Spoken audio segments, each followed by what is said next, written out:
Hello once again, welcome to Simple Software University class SIM 213. In this class we're going to be taking a look at the options that are found under the Scan drop-down. For the purposes of this job, let's open up one of the jobs found in our scanning configs that install with SimpleIndex. I'm going to use the Scan to PDF job there. I'm going to make one little change. I'm going to go in and turn off the pre-indexing here so that as we work through this, we can see some of these things in action and not have it all saved out automatically. Now, as you might suspect, under the Scan menu, most of the options here have to do with actually working from a scanner, scanning in paper for your indexing. We're just going to start at the top and work our way down. The first two options have to do with the communication standard you're using between the computer and the scanner. Twain is included with just about every scanner out there. Typically works for scanners up to about 40 pages per minute. If you get into anything above that, you generally want to have the ISIS driver available to you. Now, on that note, ISIS with SimpleIndex does require a separate license. If you're using SimpleIndex Full, we include that ISIS license with SimpleIndex Full, no extra cost. If you're using SimpleIndex Basic or OCR or Barcode, ISIS is not included with that purchase, and you do have to get your ISIS license as a separate add-on. For what we're doing here, I'm gonna go ahead and select Use ISIS Driver.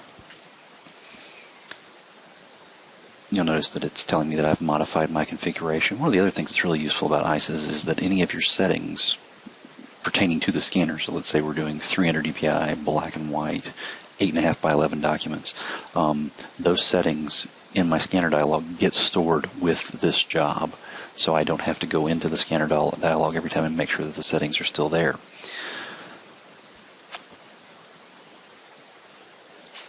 The next option here, we're going to actually select the scanner. So when we do that one, the dialog pops up that just shows us all the scanners that have been detected on the computer. So in this case, I've got an Epson GTS 80. I'm just going to select that, hit OK. That's all there is to it, to select scanner. I'm going to go ahead and save my changes so that it's no longer showing us in modified status here. Let's do save. There we go. So now that setting using that scanner is stored with this job. Next option over there is display scanner settings. And this brings up the scanner dialog for setting things kind of ahead of time, if you want to think of it that way. You can also bring up the scanner dialog each time you click Run Job, and we'll talk about that more in just a moment. So here's the scanner dialog for this Epson GTS 80 that I'm running. And you can see I've got some presets in here, but if I wanted to go in and do any adjustments myself, I can just go in and select my color mode, dots per inch, whether it's single or double-sided, that sort of thing. And you just set those settings, hit OK, and now those are also stored with the job. So the next time I open this job, it would go right back to whichever settings I was using. Again, we would just do save to make sure we're keeping those settings. Our next option is under Set Compression Options, and just brings up a little dialog here. Talks about the various compression settings. For black and white images, you have an option of either no compression or group 4. Group 4 is fairly lossless, so it's always a good idea just to run with the group 4. When you're running color or grayscale, you have two options for the type of compression. Okay, you can do LZW, which is a lossless type of compression, usually associated with TIFFs, or you can do JPEG compression. Now, we're not talking about the file format here, JPEG. We're talking about the actual compression algorithm. JPEG will make files a good bit smaller, and it does have a tendency to be a little bit lossy, so if you're going for the highest quality images, LZW is probably the preferred way to go. I'm going to leave it on JPEG here. Now down here we have an option for JPEG quality, and when we talk about that, that's for the file format. So we can kind of move this slider up and down depending on if we want more quality or if we're not worried about losing some of the detail and we want to make the file particularly small, we can slide that slider on down wherever we want to. Or you can enter a number up here, same thing.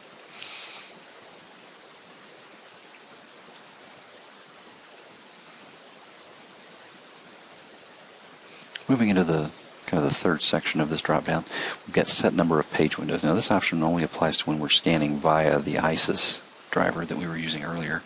And what it lets you do is, as SimpleIndex is scanning, it will divide up the window into multiple pages. So you can see, for example, the front and the back of a page at the same time. They're shown side by side. The default is 1, so it will just show you one image at a time. You can also set 0 if you don't want it to display any images as they're going through the scanner. I'm going to put it on 2, so when we scan here in a little bit, we can take a look and see how that goes. Next option is display settings before scan. I talked about that a minute ago when we were talking about display scanner settings. With display settings before scan, it's just a yes or no, and the idea is, do you want the scanner dialog to show up before you run the scanner each time? And so right now we've got it turned on. I can uncheck it, and you'll notice the dot goes away. So now whenever I click Run Job, it would just start scanning. It would never present the scanner dialog to me. And I'll turn it back on. The other option there, display scan more prompt, works the same way, yes or no. And what that means is at the end, when the scanner is empty, when we've run all the pages out of it, it'll ask you if you want to add more pages to the batch and keep on scanning. And you can have it display that prompt or not display it. All right, our next option here, manually duplex. Now, manually duplex applies if you're running a scanner that can't scan the back of a document at the same time. A simplex scanner, it can only scan the front of the document.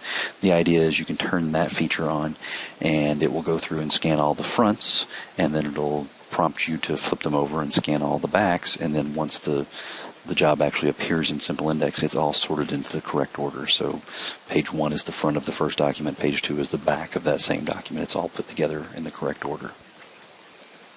Split pages.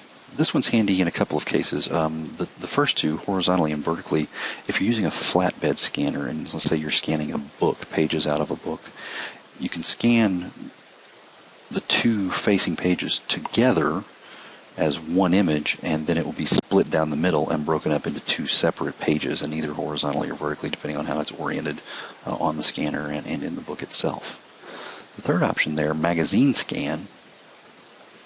Let's talk about a magazine for 1 second. If you think about a magazine or a piece, I've used the example of a little 8-page booklet. Essentially, it's printed on 2 pieces of paper, and on the first sheet, page 1 and page 8 are printed on one side, page 2 and page 7 are printed on the other, and then on the other sheet, you've got pages 3 and 6 on one side and 4 and 5 on the other, and then they're laid on top of each other. It's folded in half, and then the booklet appears in the correct order. So when you do magazine scan in SimpleIndex, it takes that into account, and it's going to separate everything out and actually bring them in the right order. So they'll actually flow pages 1 through 8 instead of being all jumbled up in the order that they appear on those individual sheets of paper. So when we hit that one, it asks you if you want to use the defaults for page rotation and magazine scanning. So we could do that. And it'll tell us that it can't process barcodes, which we're not doing in this job anyway. Alright, our next option here, scan to multi-page file. That's the same as this scan a file button out here. And what that is basically saying is we want to scan a document, but we're not actually running it through the configuration that we have open right now. So if I do this, scan multi-page file, it'll actually prompt me for where I want to save it out. By default, it's going to call it scan.tiff. I'll just hit save here. My scanner dialog comes up. Sure, I want black and white. Let's go with that. And it's going to fire up my scanner and pull these pages in for me.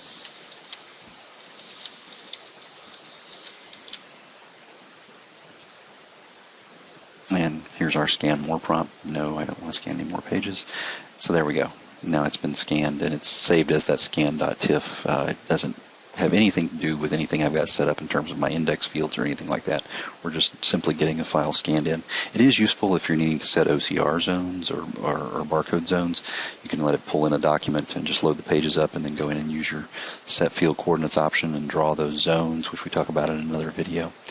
But it doesn't have anything to do with the loaded job that you have going in terms of actually finding those index fields or anything like that. It's just an option to scan a file regardless of whatever indexes you might be looking for in that particular job. Right. Next we have scan to input folder. Scan to input folder is kind of the same idea. I like to use the example. Let's say that we're actually running a job where we're not working from a scanner. We're normally pulling files in from a folder. We have people in different departments, and they're all scanning on their copiers into this one folder. And I'm sitting here and I'm doing the indexing with my simple index job. And I'm just pulling in files from that folder. But this one time, Joe in accounting, well, his scanner broke down, so he brought me his document and says, hey, could you scan this in for me? So I could use scan to input folder. It would scan the job in, put it in that input folder, and then when I hit run job, it would bring them in from the input folder just like it always does.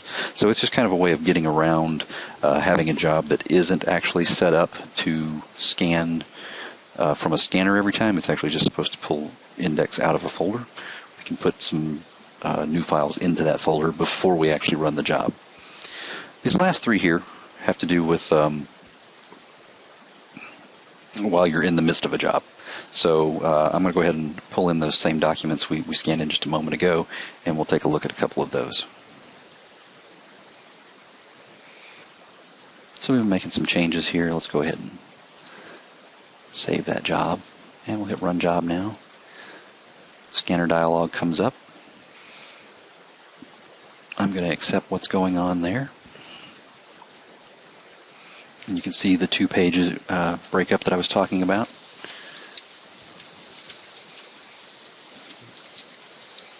So if I were running this in duplex, it would be showing me fronts and backs right now. No, I don't have any more pages to scan.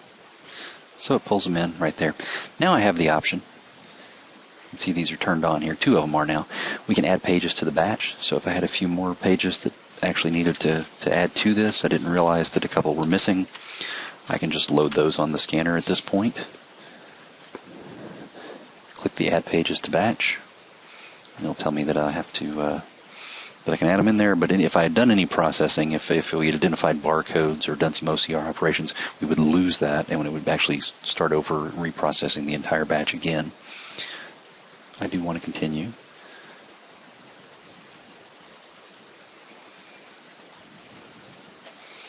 So the scanner fires up again, and some new pages come in. No more to do. So now you can see, instead of a 4-page document, I now have a 6-page document. So it's added those to the end. Also, let's go choose, let's say page 4 here. Let's bring it back up to full size. For whatever reason, page 4 is the wrong one, or had gotten messed up as we were scanning it in. It got crinkled by the scanner or something like that. I could very easily load that one back on the scanner. And just for the purposes of demonstration, I'm going to turn it the other way. I can go under Scan and Rescan Page.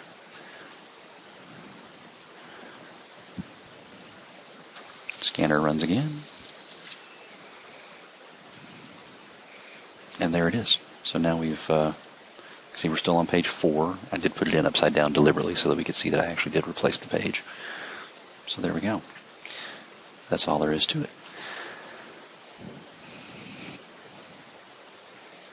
And our last option there, scan this file, that only applies in a very unique situation. If you're working with a database and you're in the update mode, where you can scan images and attach them to already existing records in the database, then you could scan it. You could essentially, you would bring up your record first and then say scan this file because you want to add some pages that are associated with that record in the database. That's the one time when you would use that one. So really that's all there is to it, to the scan menu. Some pretty straightforward processes there. If I wanted to actually complete this job here, I would just give it a file name. This is my invoices job. I would do save all, and it'll give everything an index file, release it, and it gets saved out to the output folder as a file called invoices.pdf, just like we were working with there. That's really all there is to it, to the scan menu. Of course, if you have any questions, contact us on the support line. We're happy to help. Thanks for watching, and we'll see you in another video.